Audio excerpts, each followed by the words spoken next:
o programa do Jô. E vamos começar com uma notícia de interesse agrícola. Jô Rural. O gordo rural. As alfaces ficam mais frescas se colhidas durante a noite. Fica fresquíssima à noite. Tu pega a alface durante o dia, eu sou alface, tudo bem? Como é que vai? Chega de noite, eu sou alface. Fresquérrima. Tanto que todas as noites, o Osmar sai correndo, vai colher alface para sua cachorra Sofia, que é uma cachorra vegetariana, macrobiótica, radical. Manda um beijo pra você. Manda uma lambida pra ela. Ela só come, tanto que ela é verde, é uma cachorra verde. É. Aliás, você sabe, nasceu um cachorrinho verde no Rio Grande do Sul. Batizaram de Hulk. É verdade, fez um mês de vida, ficou marrom. Amadureceu. Mas vai continuar se chamando Hulk. É, uma vez Hulk, para sempre. O que aconteceu com o Luciano Huck. Luciano Huck, quando nasceu, era verde. Aí depois ficou branquinho. É. E pesquisadores de Fernando Noronha descobriram: os golfinhos praticam o homossexualismo. Adoidado! É? Vejam vocês que coisa cura. Os golfinhos saíram do armário. Todos. É. Quer dizer, o golfinho é um animal que é dois num só. Ele é golfinho e viado anfíbio. Por isso agora eu sei porque que o golfinho dá aqueles gritinhos. Uma rede de falsificadores de múmias está deixando a polícia do Paquistão em alerta. Eles roubaram a placa de ouro da Pérsia Antiga, enrolaram uma mulher morta, qualquer, morta, claro, e inventaram que lá dentro estava a filha moça de Xerxes, com 2.600 anos. Tentaram negociar a múmia por 11 milhões de dólares. Uau! Nossa, 11 milhões. Mesmo que fosse a filha de Xerxes, ou Ataxerxes. Ataxerxes, que era pai de Xerxes. E avô de Xé. Eles foram perdendo o nome à medida que foi passando. Ataxerxes. Bobagem isso. Mas mesmo que fosse 11 milhões de dólares por uma múmia, é muito. Quer dizer, vai ser a profissão do futuro, múmia. Bira já tá animadíssimo. Acho que eu vou ser múmia. Bom, muita bobagem, chega. Tá frio hoje, né? Hoje o nosso programa vai ser diferente. Nós vamos ter aqui um debate. Primeiro eu vou conversar com um, depois vou conversar com outro e no último bloco, vocês já viram até que o nosso cenário está exposto de maneira diferente. No último bloco, os nossos convidados vão debater. Isso tudo começou quando eu trouxe aqui uma moça que ela não veio hoje, era para ela ter vindo hoje, mas ela não veio, até anunciei que ela vinha, infelizmente ela não chegou a tempo. A Evelyn, que garantiu aqui que há 2 anos não come nada. Isso, estão lembrados? Isso promoveu tanta discussão que nós resolvemos armar um debate. E vocês vão ver aqui um homem que há 26 anos está sem comer, se alimentando só de líquidos e de luz. Ele é um dos principais responsáveis pelo apagão. Come luz adoidado. É o professor Mário Sanches que está aqui.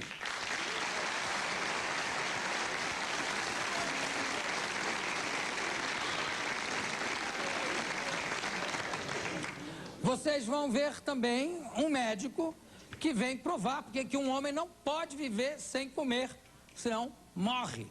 É o Dr. Márcio Mancini.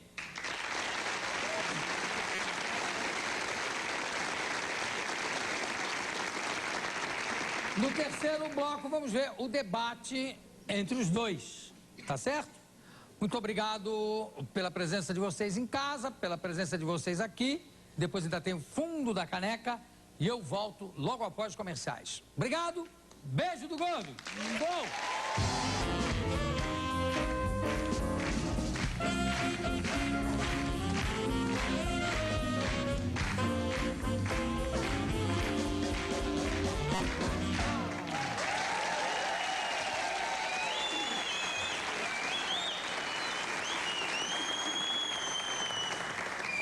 aqui um e-mail com um provérbio feminino enviado por uma mulher que não assina. E é um provérbio curto, mas sensacional. O melhor príncipe encantado é o lobo mau, que te ouve melhor, te vê melhor e ainda te come. Ótimo. Ótimo. Ele garante que não precisa de comida para viver. Faz jejum há 26 anos. Eu vou começar com o professor Mário Sanches. Professor, por favor.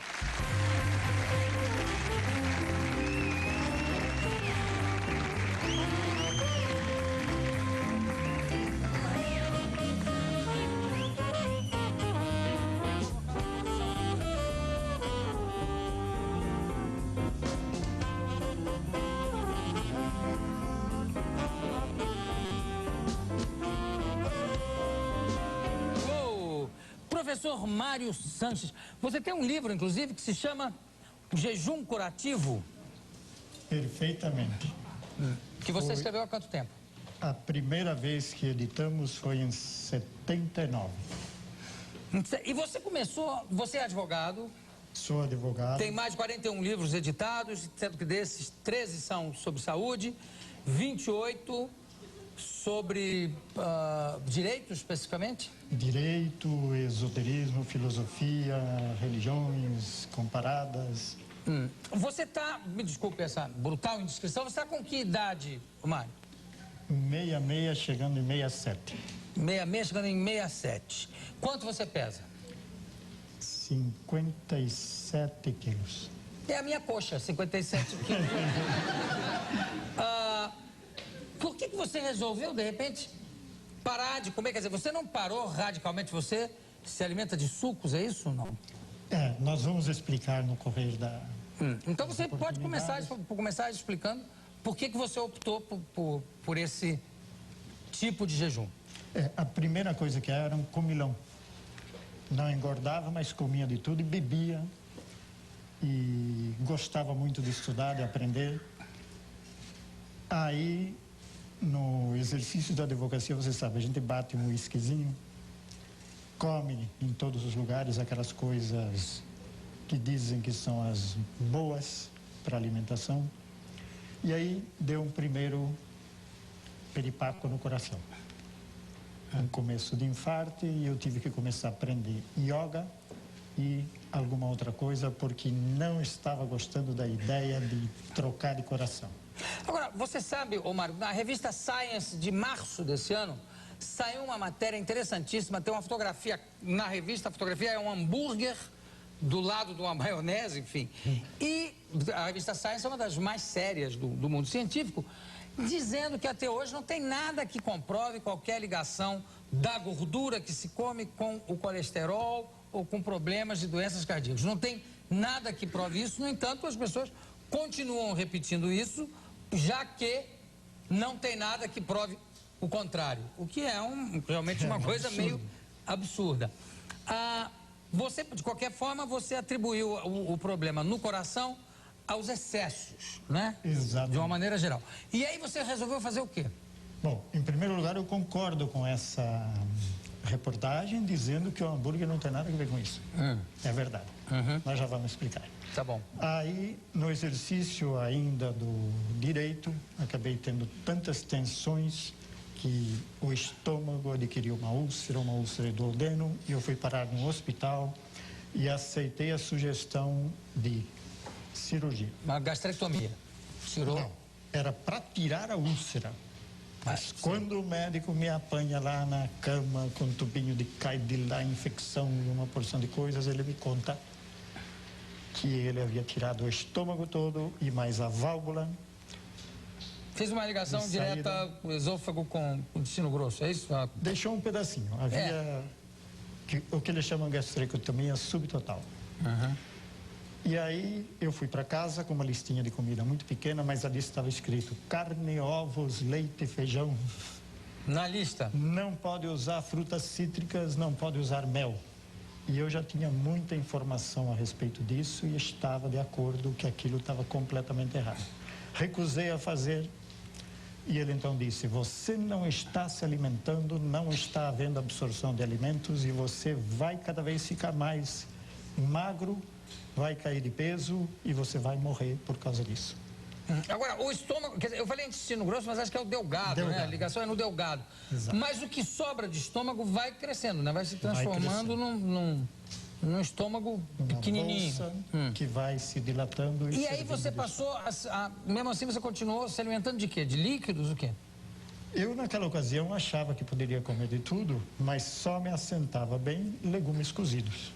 E quando eu vi que aquilo saía sem ser digerido, eu comecei a ficar assustado. Sem ser o quê? Digerido? Sem ser digerido. Ou vomitava. E aí eu percebi que o médico estava certo, quer dizer, eu não estava me alimentando. Fui caindo de peso de cerca de 76 quilos que eu estava, vim parar a 47.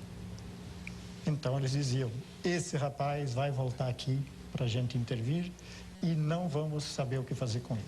Só que eu cada vez me sentia mais lúcido, mais claro e fui buscar os companheiros do meu grupo de estudos, que eu tinha um grupo desde 1957, e éramos vidrados em teoria da relatividade, Einstein, física e genética.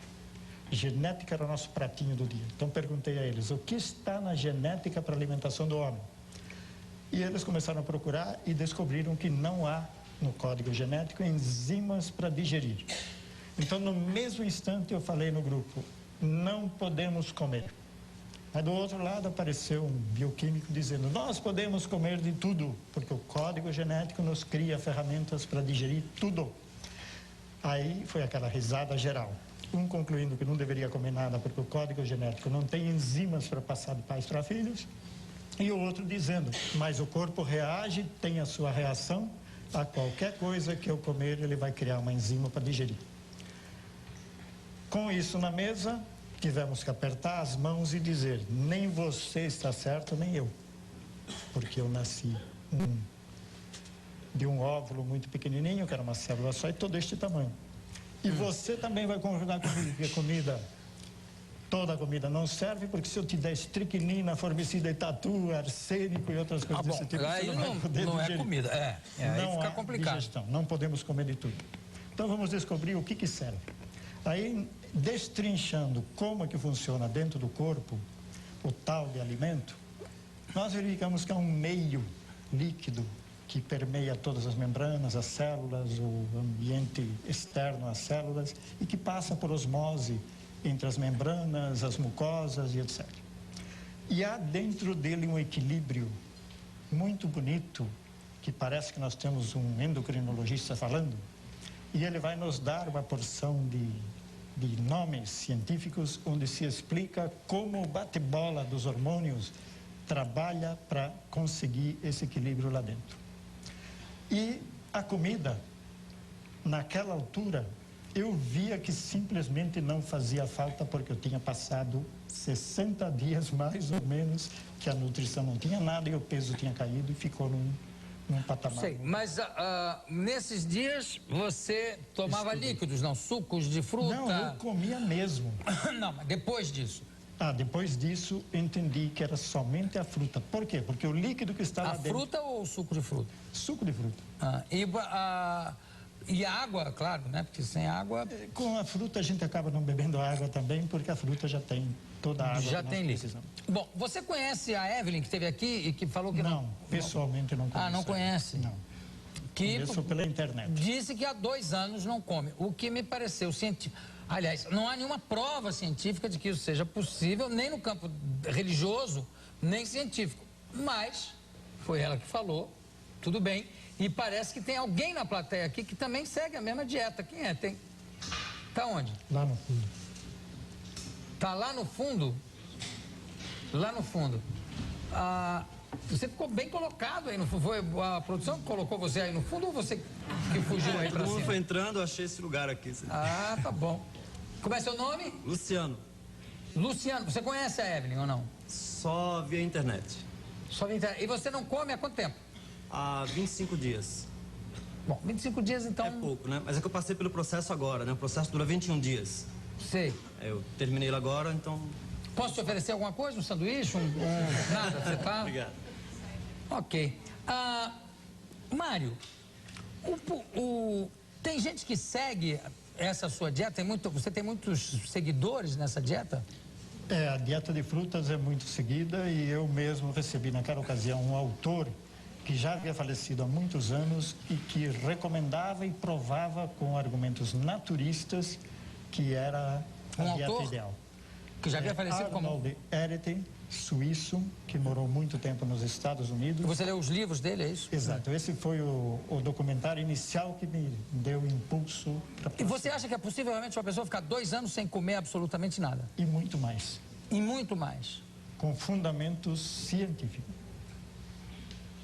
Eu vou querer saber desses fundamentos científicos na hora do debate, nós vamos saber isso. Você diz que as pessoas gordas estão entupidas de fezes. Esse é o palavreado de Arnold Ehret. Com o qual você concorda, você assina embaixo. Em parte. Os gordos estão, quer dizer, parte. Eu seria um estrume falante? Não, de modo nenhum. E por que, quer dizer, as pessoas gordas estão entupidas? Por que você está rindo, Bila? Você também está entupido, você pensa o quê?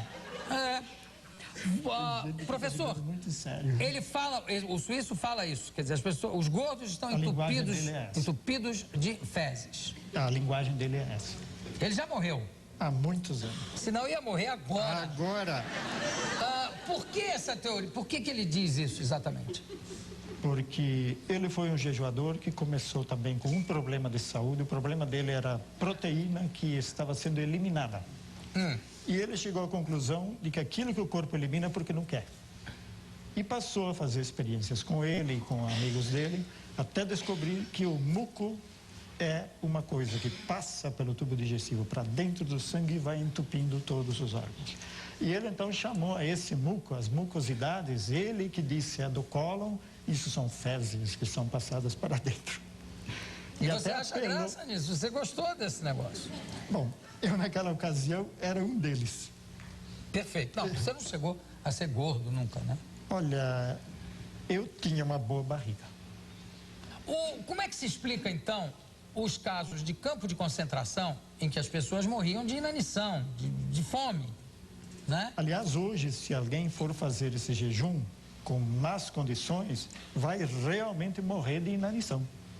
O que é que você chama de más condições? Más condições dele, que ele já chegou por meio de uma alimentação errada, em que o desequilíbrio daquele líquido interno, que seria a nossa vida, ele já desequilibrou. Então, aquele bate-bola hormonal que nós vamos escutar o endocrinologista descrever, certo, ele já se deformou de tal modo que se ele para de comer, aquilo acaba com ele. Você há quantos anos faz essa dieta, esse jejum, vamos chamar assim? Se quiserem chamar de jejum líquido, com líquidos e frutas de jejum, eu considero superalimentação. Há quantos anos você faz? Diríamos 26 anos. 26 anos se alimentando só de líquidos? Bom, não é exatamente só de líquidos. É que essa palavra alimentando-se, para o público em geral, tem uma conotação. Quando a gente passa por essa experiência e verifica que a alimentação é prazer e vício, nós não podemos dizer que a pessoa está se nutrindo. Mas tudo bem, então ingerindo só líquidos? Não, a gente se sente tão livre porque percebe que o negócio é prazer. É prazer social, psicológico. Não, sei, mas você há 26 anos que só ingere líquidos? Não, eu belisco qualquer outra coisa que eu queira, inclusive passo períodos que não uso nada, nem água. Quanto tempo? Aí varia da ocasião. Eu tenho, digamos assim, um ritual que nos dias 12 e 28 não me alimento. É um jejum pela paz. 2 dias por mês? 2 dias por mês. E o dia anterior e o dia seguinte, as frutas que eu tomar serão somente líquidas ou água. Hoje, o que você comeu? Você comeu alguma coisa hoje? Eu belisquei uma azeitona, belisquei Deve estar entupido. Uma azeitona... Mas então você acha a gente sente a diferença. Uma pessoa como a Evelyn, que fala 2 anos sem comer, pode ser? Bom, eu vou... agradeço muito a sua presença. Eu vou marcar Kellyzinha, marca exatamente o tempo, 14 minutos, vamos dar os mesmos 14 minutos para o próximo entrevistado e depois vamos para o debate. Obrigado ao professor Mário Sanches, daqui a pouco a gente volta. Beleza.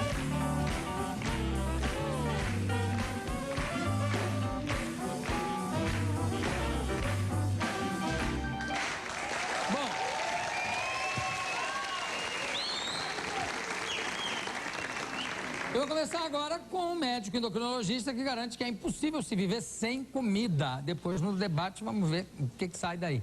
A mim já está me dando um pouco de fome esse papo todo. Eu vou começar com o doutor Márcio Mancini, por favor.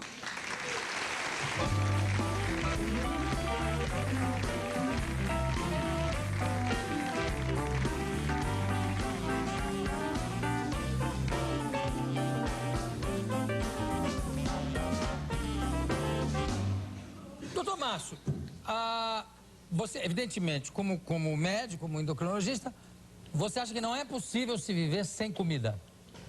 É impossível viver sem comida, João. Na verdade, você mesmo mostrou que o senhor Mário não vive sem comida. O senhor Mário come. O senhor Mário come, mas a Evelyn diz que não come há 2 anos e o marido dela não come também há 2 anos. E tinha uma outra moça aqui, que eu até pensava que também viria hoje, que também não veio, que não come há alguns meses. Provavelmente ela deve dar umas beliscadinhas como o senhor Mário também dá. Não, elas garantem que não, eles garantem, eu estou apenas te dizendo o que ela falou aqui, que causou até uma polêmica, causou até um motivo desse debate, onde a Evelyn talvez fosse a pessoa mais indicada, mas não pôde estar aqui. Para estar também na plateia, junto com o doutor Mário. Agora, o jejum em si, como o professor falou, eu mesmo já fiz jejum de 15 dias. Jejum total de 15 dias, tomando água, evidentemente. Mas pelo que eu sei, a partir do 20º dia de jejum, você começa a perder não só gordura, mas substância muscular, né? Substâncias nobres do organismo. Você perde proteína, você perde coisas que constroem o corpo da gente, além da gordura. Agora, o Mário se alimenta de luz, líquidos e frutas, não é, Mário? Exatamente. Hoje comeu uma azeitona, está entupido ali, porque comeu uma azeitona, mas enfim. Que tipo de alimentação falta a ele? Que ele não chama de alimentação, mas enfim. Que tipo de substâncias ele deveria ingerir e que não constam dessa dieta? Então, na verdade, o senhor Mário, ele sobrevive. Eu vou pedir que você chame ele de Mário e que ele chame você de Márcio. Isso. Que na hora do debate, senão vai virar Vossa Excelência. Aí vão pensar que é uma CPI sobre o jejum, tá? O Mário sobrevive. Ele vai levando, ele consegue manter o seu organismo dessa maneira. Talvez até essas beliscadinhas aqui e ali possam auxiliar nessa sobrevivência. E essas azeitoninhas, às vezes, pode ser até um pedido do próprio organismo por alguma coisa que está faltando. Mas, digamos, uma pessoa que se alimentasse só de frutas, faltaria proteína, faltaria gordura, faltaria ferro, faltaria cálcio e faltaria uma série de vitaminas que estão presentes em outros alimentos que não são consumidos. O sol não pode suprir essas vitaminas, como diz uma Evelyn disse aqui, o sol não pode suprir esse tipo de vitamina? Talvez para a samambaia, para o coqueiro, mas não para o Mário. Para o Mário não, nem para a Evelyn. Nem para a Evelyn. Não pode suprir. Não. Depois da gastrectomia que o Mário foi submetido, o estômago volta a crescer, de certa forma, né? O que ficou... Ele dilata um pouquinho e aceita uma quantidade menor do que antes de alimento, mas ele dilata um pouco. Com o tempo volta a ser o mesmo, volta a ser o mesmo volume que a pessoa pode comer? Não volta a ser o mesmo. Essa pessoa sempre vai ter uma alimentação diferente de uma pessoa que tem o estômago intacto. E existem alguns nutrientes que vão faltar, que são absorvidos de uma forma deficiente em quem retirou parte do estômago. Bom, hoje em dia é uma cirurgia que as pessoas tiram parte do estômago para emagrecer. Que é um sistema radical e que eu realmente não sou a favor desse tipo de radicalismo, porque eu acho que a pessoa, quando eu quero emagrecer mais, eu faço uma dieta, corto os carboidratos, que é a dieta com a qual eu me dou melhor, e emagreço.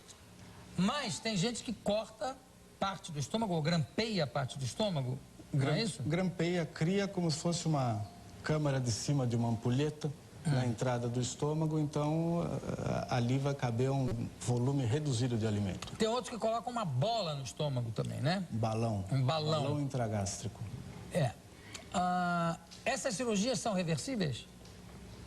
Elas são teoricamente reversíveis, embora seja excepcional um paciente pedir para reverter, depois que perdeu o peso.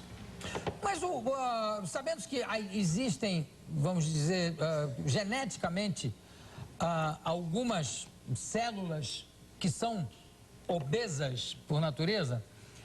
A pessoa, depois que faz isso, digamos que a pessoa faça uma cirurgia radical dessas e fique magro durante 10 anos, magro, tá? Quer dizer, estou a impressão que aí já há uma conversa entre as células para dizer, ó, esse rapaz aqui, ele é magro, ele não é gordo, né? Aí você faz a reversão da cirurgia, a pessoa pode voltar a engordar? Pode. É? Pode, muitas vezes se... Muda o hábito alimentar de novo? Muda o hábito alimentar de novo, e o ambiente que está em volta dessa pessoa favorece com que ela ganhe peso de novo. Agora, qual é a quantidade de comida que uma pessoa dessas vai ingerir por dia? É mínima, né? É um pouquinho mais que uma xícara de café por refeição. Quer dizer, essa pessoa vai fazer várias refeições. 50 ml é o volume dessa câmarazinha que fica, que é uma xícara de café. Quer dizer, na terceira garfadinha... Você está falando sério mesmo? Tô. Uma xícara de café. Quantas xícaras de café ele pode tomar por dia? Várias xícaras de café. Mas aí ele engorda de novo? Não, ele não vai conseguir se alimentar como se alimentava antes. Isso não cria deficiências no organismo de vitamina, disso, daquilo? Cria. Essa pessoa vai tomar o resto da vida um comprimido de complexos de vitaminas e minerais. Todo dia um comprimido. Você faz exames de sangue nos pacientes antes de prescrever uma dieta? Claro. E para que servem esses exames de sangue? Não, eles não só ajudam a gente a escolher o tipo de dieta que vai passar para o paciente. Eu posso estar diante de um diabético que não tem diagnóstico, de uma pessoa com colesterol alto ou com ácido úrico alto. Ajudam no diagnóstico e ajudam a selecionar o tipo de alimento que essa pessoa vai poder comer. E essa história de que os gordos são entupidos de fezes, segundo disse lá o suíço? Como é o nome do suíço mesmo, Mário? Muco. Não, o nome do suíço? Do suíço, Arnold Ehreting. Arnold, você conhecia esse nome já, não? Não conhecia. Eu tive a satisfação de ler essas páginas. Eu digo satisfação porque cada página que eu lia era mais gargalhada que eu dava de tanta besteira que estava escrito ali. Você acha que ele não faz sentido?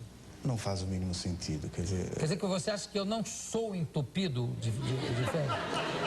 Uma outra coisa... Ou você acha que eu devo procurar o Roto-Rooter? Não.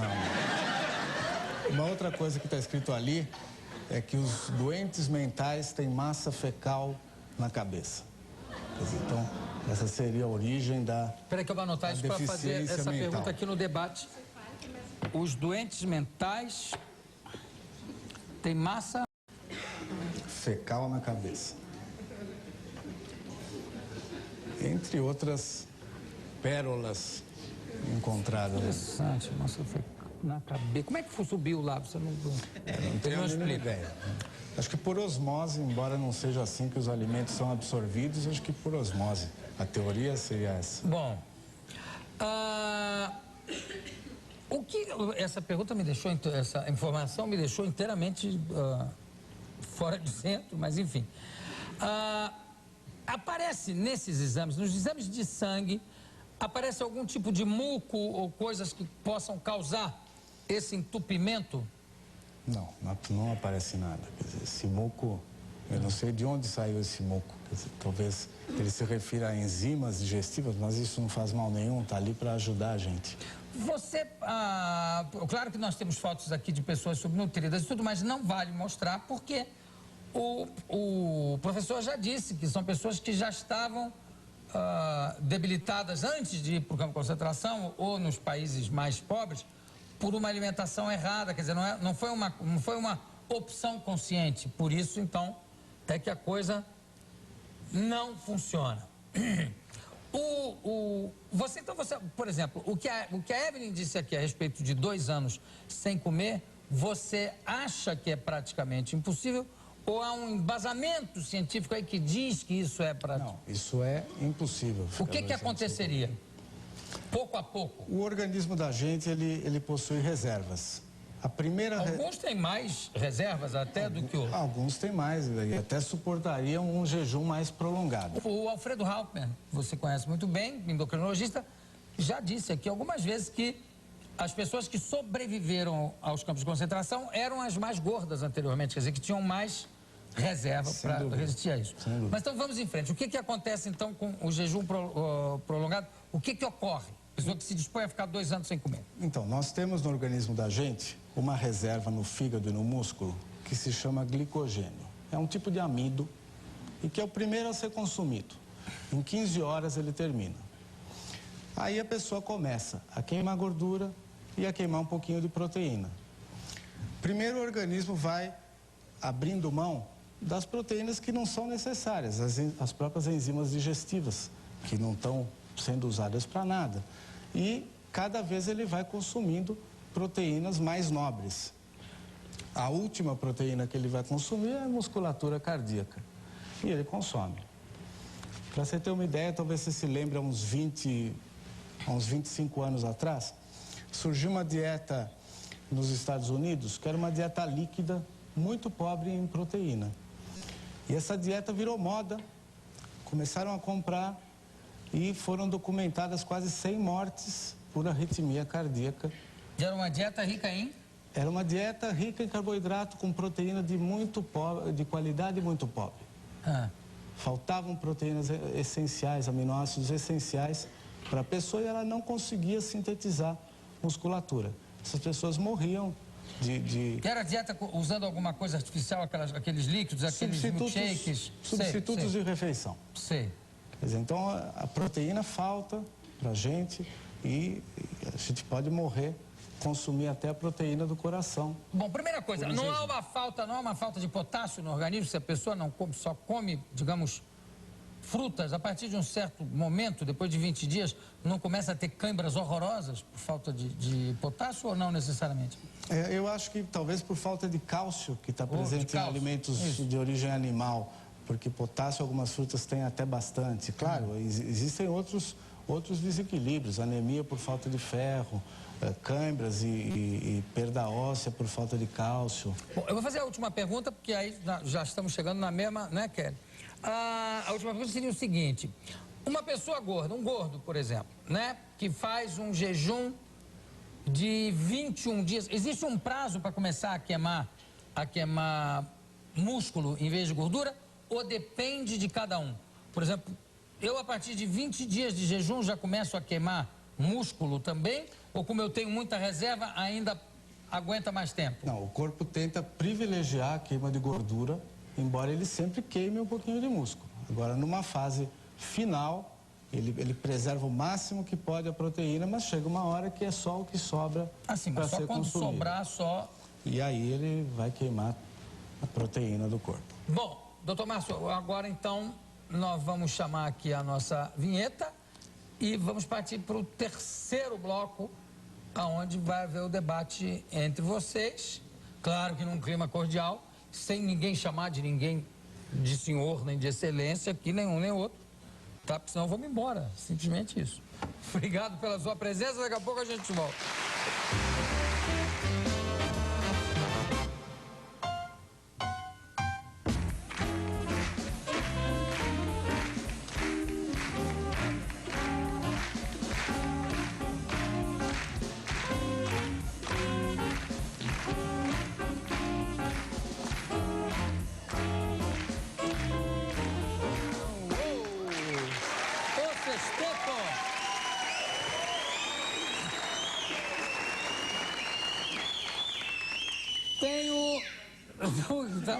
Beleza. Tenho aqui ao meu lado o professor Mário Sanches e aqui ao meu outro lado o doutor Márcio Mancini, endocrinologista, e nesse debate sobre a comida, no meio dos dois um gordo aqui, aflito até de certa forma. Eu queria começar, vou fazer a mesma pergunta para os dois, né? Depois, sem negócio de tempo, porque não é um debate político, Depois eu quero que cada um de vocês faça perguntas para o outro. Então a primeira pergunta é ainda referente ao negócio de exame de sangue, hemograma, etc. e tal. Vou perguntar primeiro aqui para o professor Mário. Antes de você entrar num período desse de jejum ou na saída de um período desse de jejum, você faz algum tipo de exame de sangue, um hemograma, alguma coisa para ver como é que está se comportando o seu organismo, o sangue? Foram feitos naquela ocasião e estava tudo normal antes e depois. Qual é a importância de se fazer um exame de sangue antes de se optar por uma dieta dessas? A meu ver, não significa absolutamente nada. Não há nada que possa indicar se a pessoa... São duas coisas diferentes. O funcionamento interno do corpo e a alimentação. São duas coisas paralelas. A mesma pergunta aqui para o Márcio. São duas coisas paralelas? Quer dizer, um exame de sangue não tem tanta importância em relação a se começar uma dieta dessas? Não, claro que tem importância. Você tem que saber como está o teu organismo em relação à quantidade de proteínas, à composição corporal, à quantidade de ferro, antes de tirar um monte de coisas do organismo. Professor, o que é um muco que você falou? Você falou do muco e o suíço lá também que falou do muco. Qual é a função exata desse muco e aonde se encontra esse muco? Eu gostaria de levar um pouco o debate, porque isso daí é baixar demais. Eu fui convidado para uma discussão sobre assunto científico, enquanto que o Hérite é um testemunho anterior do uso do regime de frutas. Ele é que usa o sistema de mucos, ele está morto há muitos anos e não ele nos viveu interessa em que época ele viveu, coisa professor? que eu explico depois de 5 anos de estudo, que corresponde a uma faculdade de medicina, juntando nutrição, genética, endocrinologia, fisiologia, patologia, citologia, embriologia, e tudo isso fundamentado em autoridades científicas, porque nós estávamos com um fato, que é o fato das pessoas que fazem jejum estão com energia muito superior àquela que tinham quando comiam. Agora, a pergunta é a seguinte, professor. Eu acho que a gente não baixou o nível, nem pretende baixar o nível, nem pretende... Eu acho que vou me sentir frustrado se sair deste programa e não entrarmos na endocrinologia. Nós vamos entrar na endocrinologia. Que é a explicação fundamental, professor, que nós temos para o caso Evelyn. Nós vamos entrar já na endocrinologia. Primeiro eu quero fazer a mesma pergunta para os dois, depois cada um faz uma pergunta faz as perguntas que quiser para o outro. Eu queria saber primeiro o seguinte, esse professor suíço, esse médico... Experimentador suíço, viveu em que alimentação, época? Ele faleceu em 1923.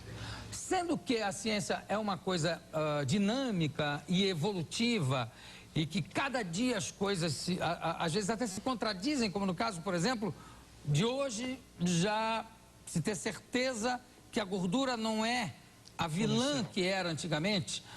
Não é possível que teorias de antes de 1923, quer dizer, teorias de antes dos anos 20 tenham sido superadas por teorias novas? Mas nós nunca nos fundamentamos na teoria dos mucos de Arnold e Hérite. Nós nos fundamentamos nos professores de medicina, de bioquímica, de fisiologia, patologia, citologia e genética atuais, inclusive algumas coisas que estão adiante daquilo que se ensina nas faculdades. Agora, o que vem a ser os mucos, ainda se leva em consideração os mucos? Ninguém leva, nem nós nunca levamos isso como teoria para fundamentar o nosso trabalho. Dos mucos?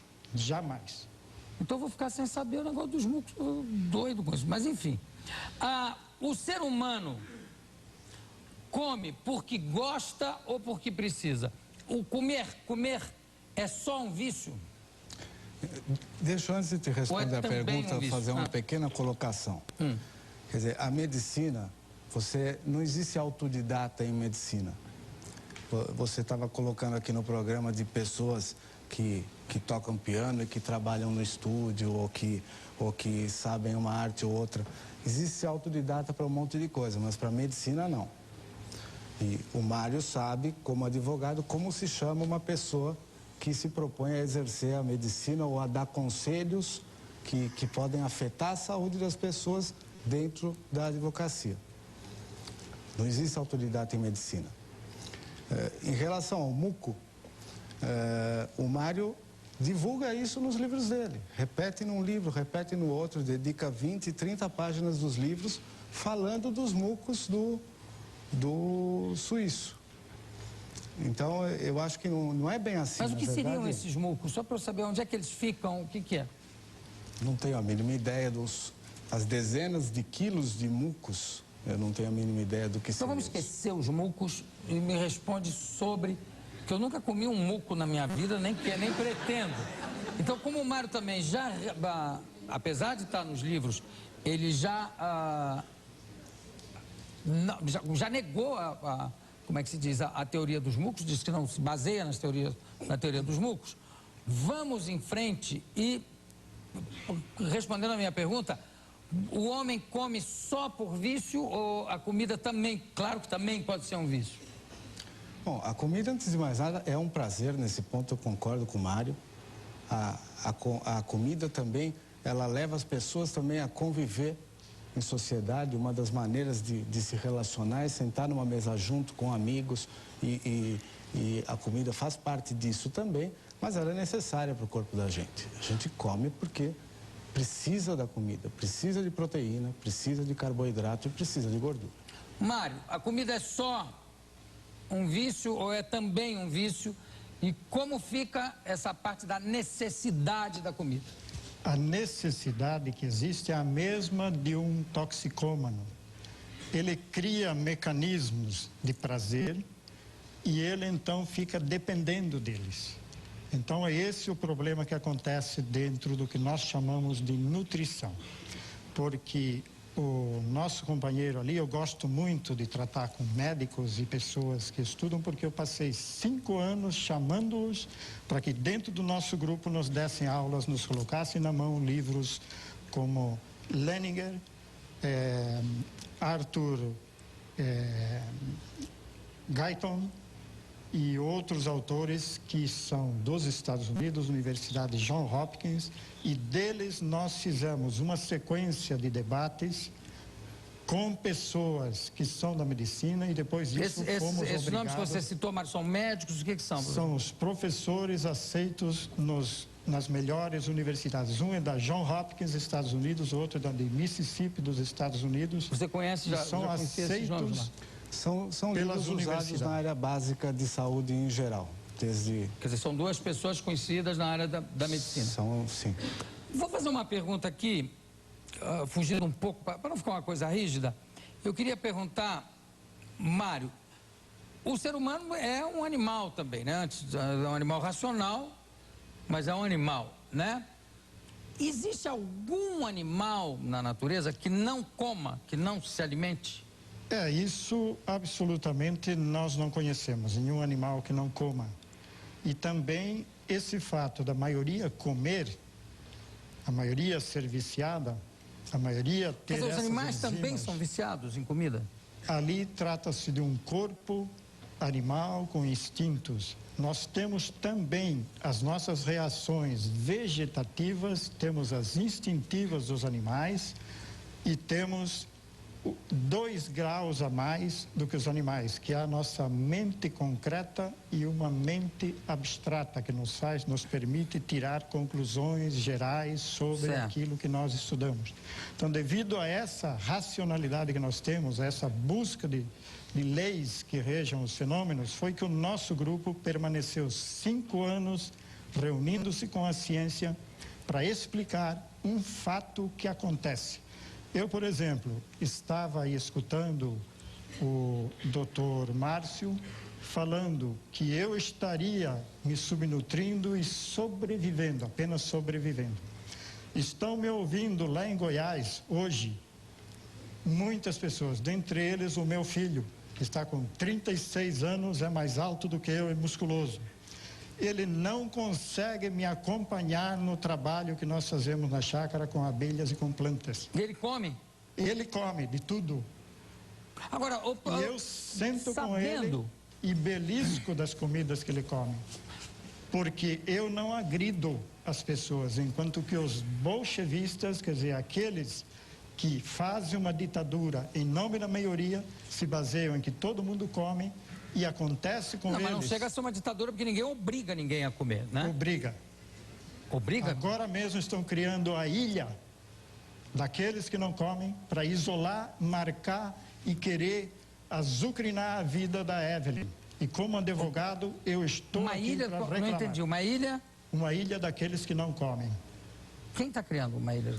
Toda a sociedade em geral, porque está se sentindo agredida, porque ela está fazendo uso de ciclos de movimentação da energia dentro do corpo. Aí, Mário, professor, me desculpe, mas aí eu tenho que interferir, eu não posso concordar. Eu acho que a sociedade inteira não está preocupada porque a Evelyn come ou não come. Isso aí...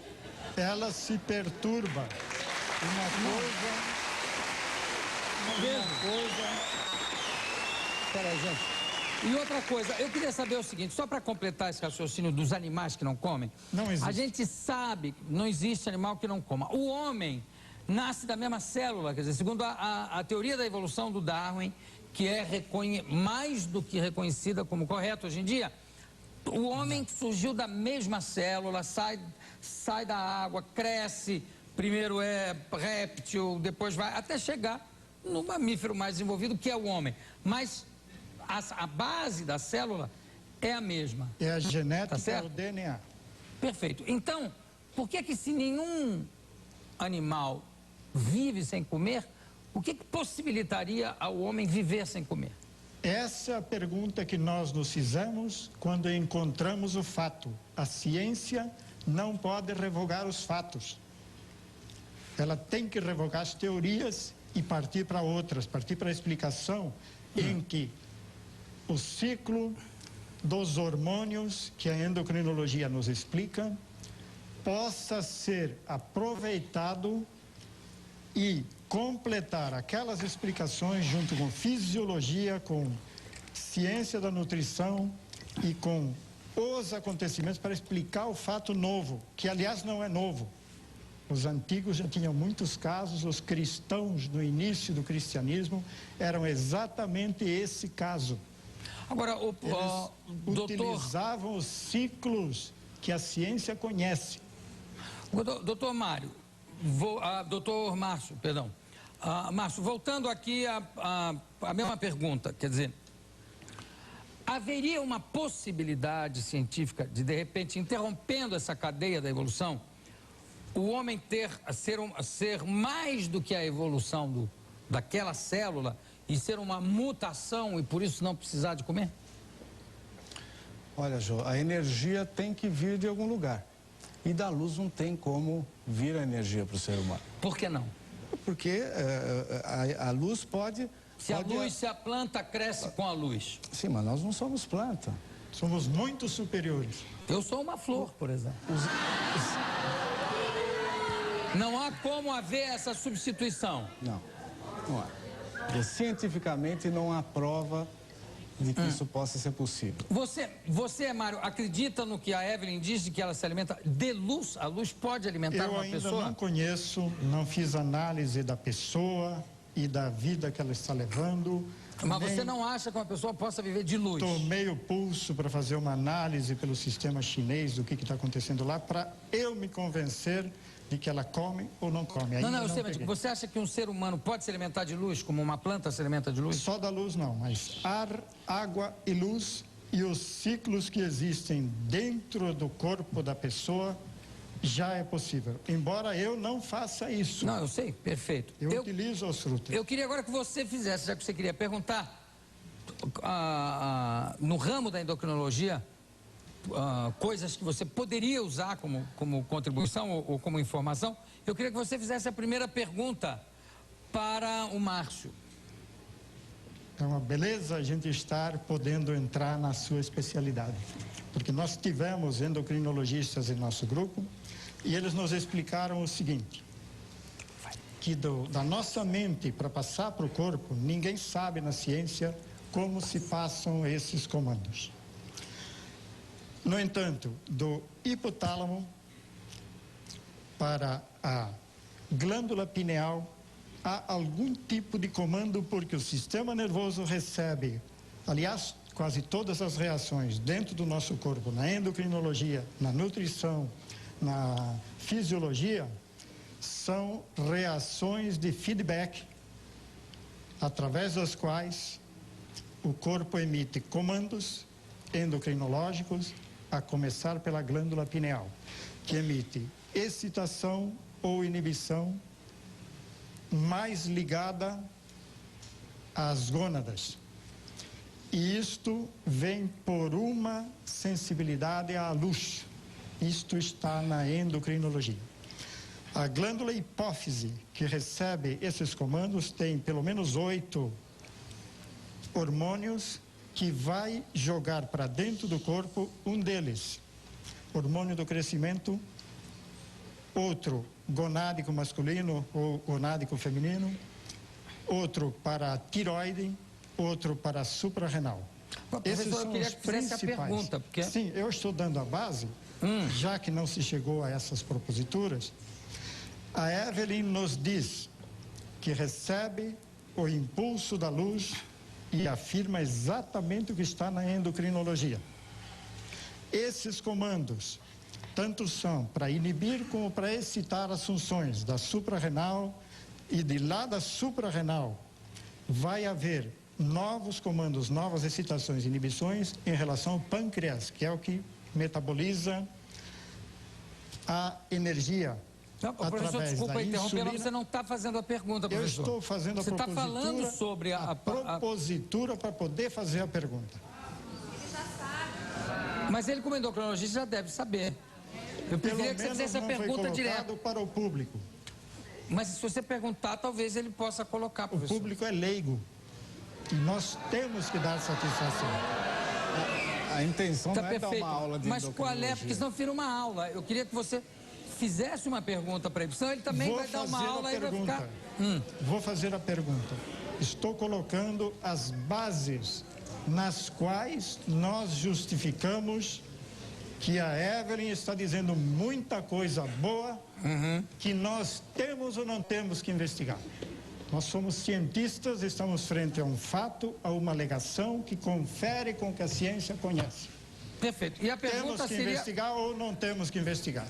A ciência tem que evoluir, mas primeiro precisa ver se o que a Evelyn está dizendo é verdade ou não. Não, eu estou dizendo que as alegações dela estão dentro da endocrinologia que você conhece. Não, não estão dentro. O fato da pineal regular pineal, por exemplo, vigília e da pineal ter ligação com o hipotálamo, com a hipófise, não quer dizer que a gente pode viver de luz. Acabei de te lembrar que dentro das aulas e dos livros da endocrinologia está aceita que em animais e em seres humanos a glândula pineal é ativada pela luminosidade. Mas a glândula pineal, eu vou complementar aqui a pergunta.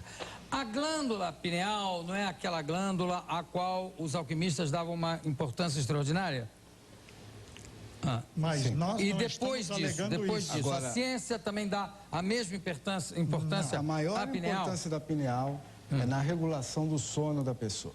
O fato dela ser a regulação do sono, produção de melatonina e a pessoa, aquela coisa de perder o fuso horário quando você viaja para o Japão, isso tudo tem a ver com a glândula pineal. Agora, o fato da glândula pineal responder à luz, isso não significa que nós vamos nos alimentar disso, que nós vamos nos alimentar de luz. Não vai Porque haver... a Evelyn diz que é por causa da pineal. Merece investigação ou não? Isso está sendo investigado todos os dias, mas não se propondo a parar de comer. Mas se está sendo alegado aí um fato e fundamentando num conhecimento científico, temos ou não temos que investigar? Repito a pergunta. Não, o que o senhor propõe de investigar, não tem que investigar. Quer dizer, por que a ciência não tem que investigar? Trancar uma pessoa numa sala e deixar ela sem bolchevismo. Comer, só recebendo luz. Não, isso não é bolchevismo, isso... É ditadura. Eu duvido que voluntariamente ditadura de uma falsa isso. Ciência que se recusa a investigar fatos. Você acha que há um complô completo contra as pessoas? Não. Você acha que é um complô contra as pessoas que não comem? Exatamente. Quem chefia esse complô? Os donos de restaurantes? Chefes de supermercado? Quem ganha dinheiro com esse estado de coisas tem todo o interesse em que essa verdade especificamente não seja investigada.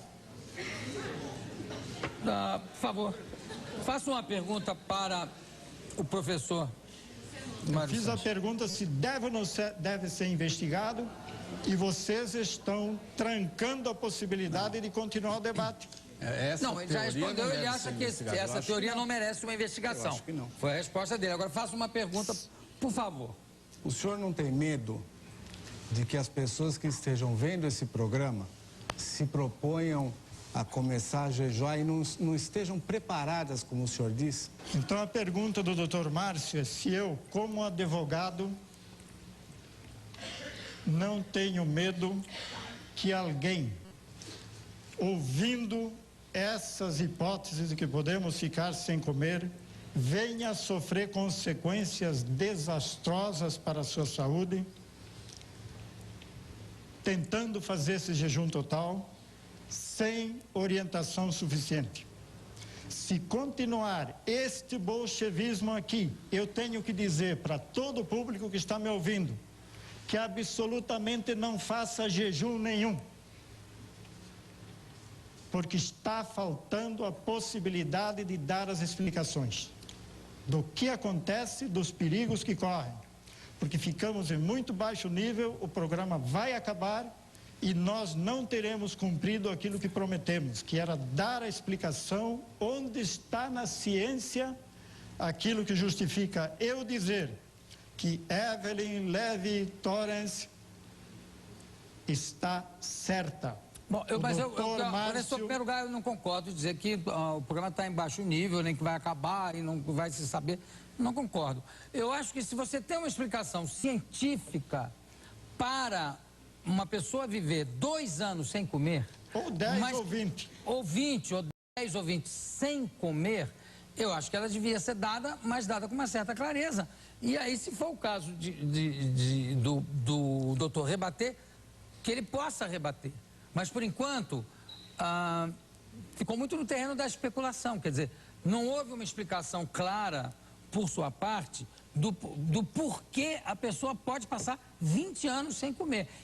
E isso é realmente uma coisa impressionante. Que você garanta que isso pode acontecer.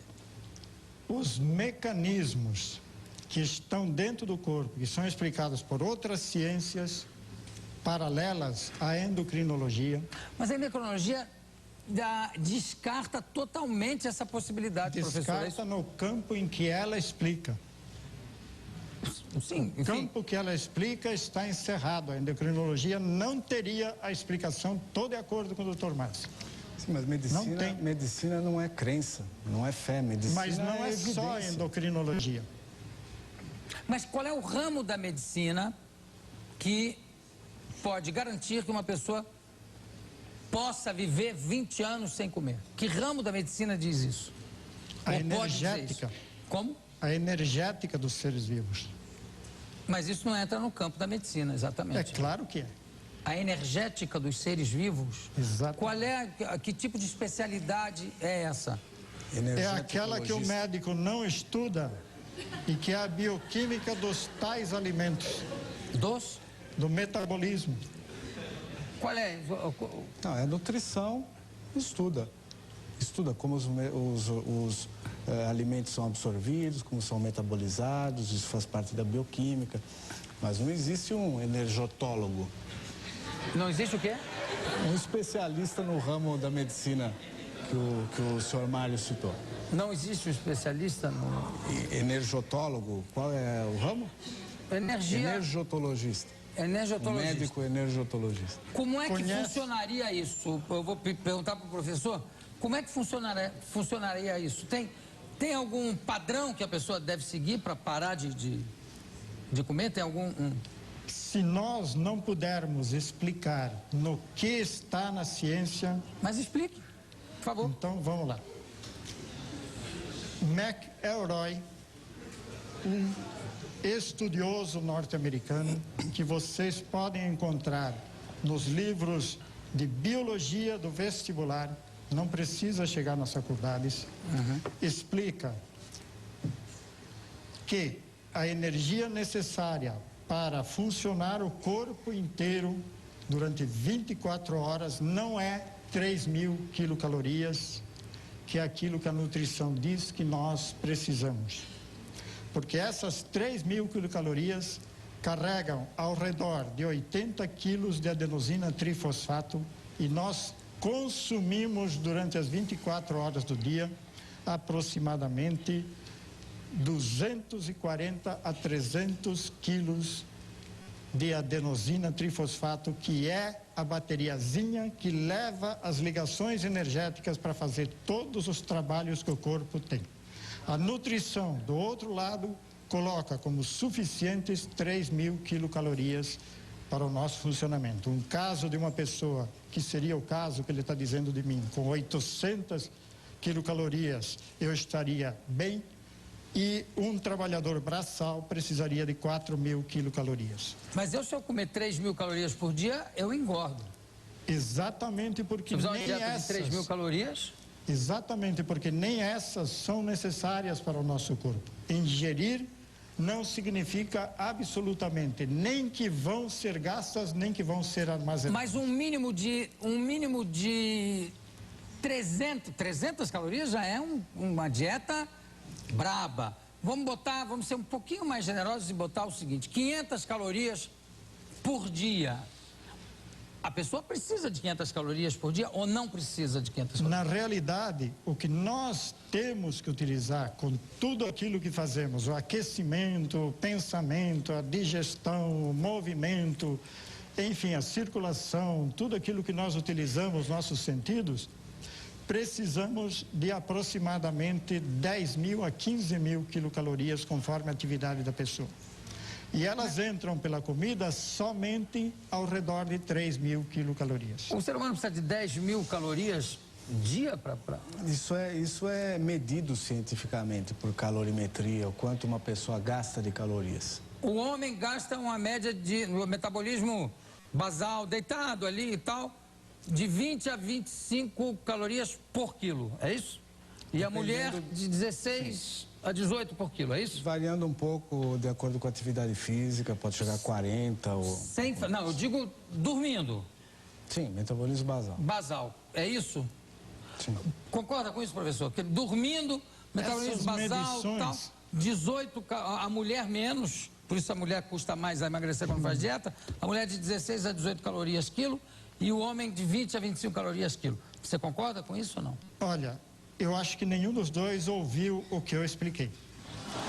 Não, eu ouvi, eu só estou perguntando... Eu coloquei duas posições. A posição que está na ciência da energética, que calcula quanto é necessário, considerando o homem uma máquina que está gastando energia, dissipando calor. Mas a ciência não diz que o homem precisa de 10.000 calorias. Não. A ciência diz que isto que o homem faz, somado órgão por órgão, hora por hora, 24 horas por dia, precisa consumir, precisa gastar 240 quilos de adenosina trifosfato. Isto exige 10.000 a 15.000 quilocalorias. O que é adenosina trifosfato? Trifosfato é o ATP, é o que dá energia para o organismo. Na verdade, acho que até imagino onde o senhor quer chegar. Quer dizer, esse fósforo que leva energia, ele acaba entrando num ciclo e sendo reaproveitado. É isso que o senhor até quer aí está dizer? certo. Mas é que ainda não absorveu, doutor Márcio, o que nós estamos colocando. Que dentro da ciência existem duas informações. Uma estatística da nutrição que nos diz a média dos homens come isto. E isso que você acabou de dizer é exato, quer dizer, o corpo precisa ingerir aproximadamente, porque é a média de todo mundo consumindo alimentação. Só que o cálculo calorimétrico de quanto realmente está sendo necessário para todas as funções do corpo é outro valor. Tem conhecimento disso? Não discordo, não é outro valor. O que eu ia completar para dizer é que esse fósforo ele é reaproveitado. Sim, mas não é esse o problema. Até a gente poderia dizer assim, que a energia ela vai se auto-perpetuando. Mas a gente perde fósforo na urina, perde fósforo nas fezes. Então, tem que vir de algum lugar. Até aí você está baseado nos fatos medidos por um ramo da ciência. Nós estamos colocando o outro ramo da ciência que nos desafia. Mas qual é esse outro ramo? Seria Acabei de citar o autor. Vocês encontram nos livros de biologia do vestibular, McElroy, um autor que conhecido, nos mostra que há um cálculo aberrante.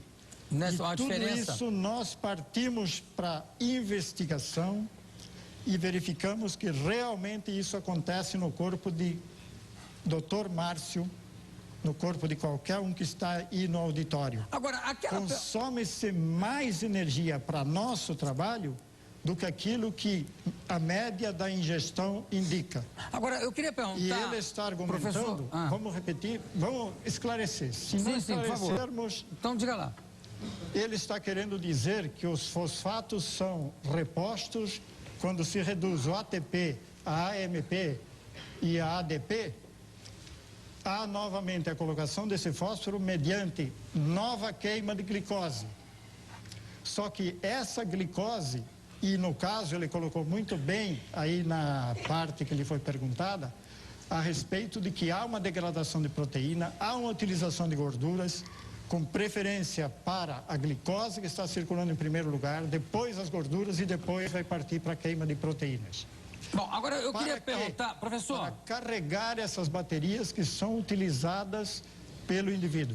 E o que nós estamos colocando aqui é que é conhecido da ciência que há um balanço aberrante, quer dizer, o que realmente a nutrição nos diz não é o que nos diz a energética de uma máquina calorimétrica com todas as funções que estão aqui no corpo humano. Tudo bem. Agora eu queria voltar bem atrás e há uma citação no livro, eu não sei se é no seu livro ou no livro do Suíço, de que os loucos têm massa fecal na cabeça. Eu estou pedindo que não baixe o nível. Não, eu não estou baixando o nível. Não estou baixando o nível, estou fazendo uma pergunta. Eu estou apresentando argumentos científicos. Eu sei, mas eu queria... com uma pessoa de alto nível que não foi convidado aqui para ouvir. Quem é a pessoa que não foi convidada? Dr. Márcio. Não, mas eu estou só perguntando. Foi convidado para que nós debatêssemos fezes. Não, não é debater fezes. Foi convidado para nós debatermos ciência. Não, tudo bem, professor. Eu só estou perguntando se essa citação de que os loucos ou os deficientes mentais é porque tem massa fecal na cabeça, é do suíço, desse tal suíço que escreveu sobre a nutrição e tal em 1920, ou se é uma coisa mais recente? Não, é desse livro? Isso daí é o dito vulgar. É uma linguagem vulgar. Não é nem dele, nem da ciência, nem de ninguém. Bom, então, para terminar, eu vou perguntar se alguém da plateia, tem que ser uma coisa rápida, porque nós já estamos estourando o nosso tempo, se alguém da plateia tem alguma pergunta a fazer. Você que está sem comer há quanto tempo? Está programando com alguns médicos dos Estados Unidos, né? Ela e o Steve, eles vão fazer aquela internação que o Dr. Márcio até falou aí, né? Eles já estão programando fazer essa internação, né? Eles vão ficar alguns dias internados para comprovar cientificamente, né? Com alguns médicos americanos. Comprovar cientificamente o quê? Que eles vão ficar todo esse tempo, um mês, digamos, né? Para que a ciência comprove. Não, mas um mês não dá para comprovar nada, porque eu já fiquei 15 dias, quer dizer, um mês qualquer faquir tira de letra. Eu quero saber 2 anos. Eles vão programar um tempo suficiente, claro, para que a ciência dê o seu aval. Basta examinar, eu acho que se ela está há 2 anos, vocês estão há 2 anos sem comer, basta examinar detalhadamente o aparelho digestivo deles. Claro. Não é verdade? Porque mas eles vão fazer vários exames, Ju. Eu sei, basta fazer uma endoscopia para acusar alguma coisa. Mas eu queria saber se alguém tem alguma pergunta aqui. O que exatamente ele toma? Perdão? O que exatamente ele toma durante todos os dias? Só água? O professor? É. Ele come, passa dias e dias só tomando sucos, não é isso? Sucos de fruta, frutas, de vez em quando, mas às vezes passa dias na seca mesmo, sem comer nada. O que é que você queria perguntar? Quero saber se antes da cirurgia ele gostava de comer ou só depois da cirurgia que ele pegou essa versão à comida. Não, isso ele já respondeu, que ele antes comia de tudo, Não, comia mas bem. agora ele não gosta mais de comer. Entendeu? Agora ele fala contra a comida. Ele tinha prazer. Antes ele gostava, não gostava de comer, ele tinha prazer, ele sentia bem comer. Você quer saber se ele hoje ele tem ele prazer operou, ele tem um estômago pequenininho ou não tem, então ele não come mesmo e tá falando a favor disso, entendeu? Você é uma gorda gulosa, isso Então, é que você é. lógico. Bom, como acontece praticamente em todos os debates, não se chegou certamente a uma conclusão, Nem podia. né? Nem poderia. Mas o importante é que eu acho que foi a entrevista da Evelyn causou tantas perguntas e tantas questões e provocou tantas inquietações que eu me senti obrigado, de uma certa forma, a fazer esse debate, sobretudo pelo perigo que ocorre com qualquer experiência que é feita sem um acompanhamento médico. Não adianta dizer que é uma coisa religiosa ou isso ou aquilo, realmente, porque não há nada que embase nem científica nem religiosamente a experiência da Evelyn, da qual eu não estou duvidando, mas apenas estou informando e alertando que não há nenhum embasamento que justifique a pessoa ficar sem comer, a não ser, evidentemente, o salário mínimo. Eu conversei aqui com o Dr. Márcio Mancini, endocrinologista, e com o professor Mário Sanches. Eu agradeço demais a presença dos dois e daqui a pouco a gente volta. No fundo da caneca temos um quadro muito adequado ao tema do programa de hoje, é o corretor de órgãos, um homem que vivia não de comer, mas de vender os órgãos dos outros. Vamos lá, no fundo da caneca.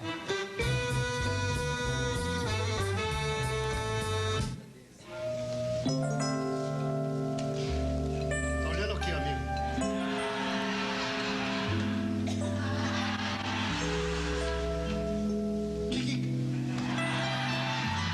Bonito dedo.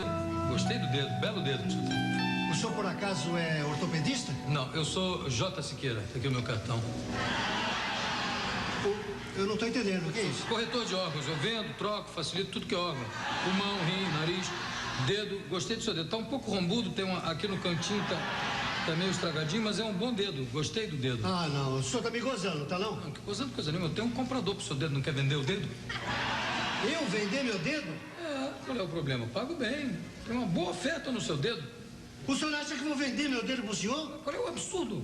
Eu quero que o senhor ajude as artes no Brasil. Eu tô aí com um cliente, um pianista que está com um problema de artrite no dedo exatamente do ré. O dedo do ré não vai. Quando ele vai dar o ré, ou sai o dó ou sai o mi. Então ele está precisando de um dedo de ré. E o seu é um belo dedo de ré. Não quer vender o dedo de ré?